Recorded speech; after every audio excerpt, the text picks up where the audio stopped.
Hey guys, welcome to Tom Sparks Crack House.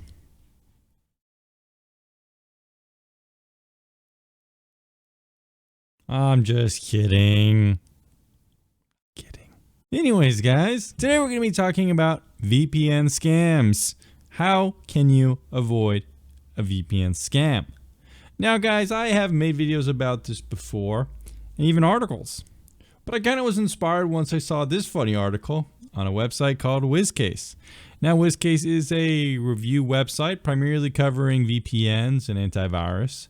As you can see, there's a huge pop-up on my screen that is trying to get me to buy ExpressVPN, which is ironic because this website is actually owned by the company that owns ExpressVPN itself. So this very article talking about VPN scams is ironically telling you to buy VPNs, advertising the VPNs when they in fact are owned by a company that owns the VPN they're trying to recommend. If that's not a scam, I don't know what is. Now people love free VPNs. They want to use free VPNs, but unfortunately the word free and VPN should never actually go together.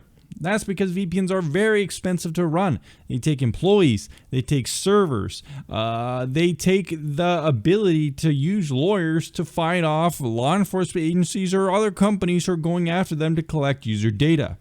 VPNs are great ways to collect user data, and that's why a lot of free VPNs actually do collect your data. Pretty much when you use a free VPN service on the App Store you just found there, something like Turbo, XVPN, or millions of other free VPNs, they could collect your data, and a lot of them have even been found to do so, like in these articles I'm showing right here. Now also with that free VPN category comes just watching out for VPNs themselves who are masquerading as malware.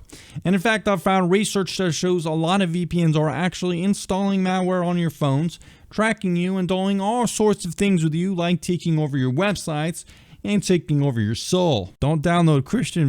I know you told your friend you're not okay, and tell me what's wrong and why you never said you felt that way. Guess you're trying to stay strong and fake a smile until I... Now another scam you might need to look out for is something called a pricing trick. Now, I don't know if legally I could call this a scam, but it's one thing that VPNs do that kind of bother me. They market their service as low as $2 to $3 a month, and a lot of VPNs that are very expensive like to do this. They say, hey, you could try out this service for $3 a month, when in fact you're actually paying $100 up front, and you're paying way more than $3 a month. You're just paying $3 a month for the rest of your life. So watch out for that little trick too. Now I even just made a video about this one, but another kind of scam in the industry is fake VPN reviews. Now unfortunately I would say almost 90% of VPN reviews out there on the internet are fake. That's because they're not real reviews. They're just videos or articles trying to get you to buy their chosen VPN that their corporate editors have decided will award the website with the most cash. Cold, hard cash.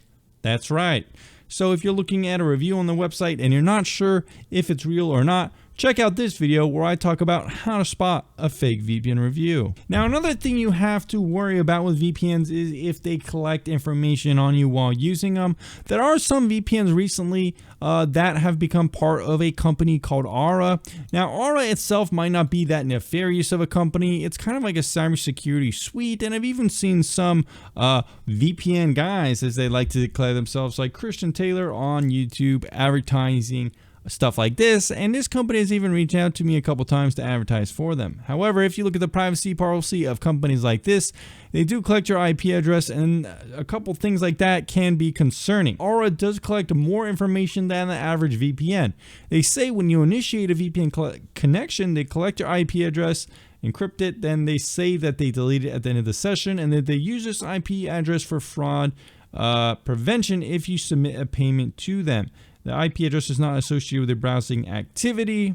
However, even with these products, they log the duration and session, the domains that have been accessed by users, and device hashes. And they also collect IP addresses for protecting against fraud, deriving non-identifiable types of information, servers near to you.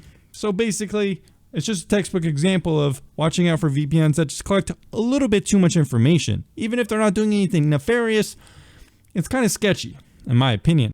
At the end of the day, if you're using a VPN, you don't really want anyone collecting your IP for any reason. And that kind of leads me into my next point, especially with reading more about Aura and how many VPNs it owns.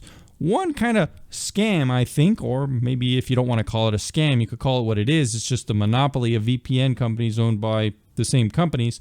I think one kind of scam that happens in the VPN industry is tricking customers into buying a product thinking that it's a different company when in fact it's owned by the same person. If you haven't noticed, more and more VPNs are becoming consolidated, and there's probably 5 or 6 companies that own all the VPNs themselves. Now that said, there are some VPNs still independent, and most of the VPNs I recommend here on the channel are independent. In fact, every S-tier VPN here on my channel I know is actually developed, owned, and operated by a separate company, which is a good thing. However, you do need to watch out for VPNs that are owned by the same company. Take, for example, if you don't like NordVPN. You might be convinced by your friend to try out Surfshark because he told you it's a better VPN, when in fact this company actually just merged with NordVPN and it's going to be very similar. Not only that, a company called Atlas VPN was also purchased by NordVPN. Additionally, like with Aura, like I mentioned, they own stuff like BetterNet, Hotspot Shield, and there's other VPNs as well, like ExpressVPN, CyberGhost, that do share the same ownership, and even other VPNs that go on and on and on and on, that all claim the same owners. So I think that is kind of a scam, at least in my opinion. It might not be the legal definition of a scam, but in my opinion, a scam is when someone is tricked into either buying something that they didn't really know that they thought was something else. You know, buying a VPN that you think is owned by someone else when it's owned by the same person, I don't know, kind of scammy to me. Anyways, guys, those are some of my thoughts on some of the scams you should avoid. Let me know down in the comments down below if there's any tricks that VPNs do to you or scams you should avoid with VPNs. Anyways, guys, I'll see you in the next video very soon.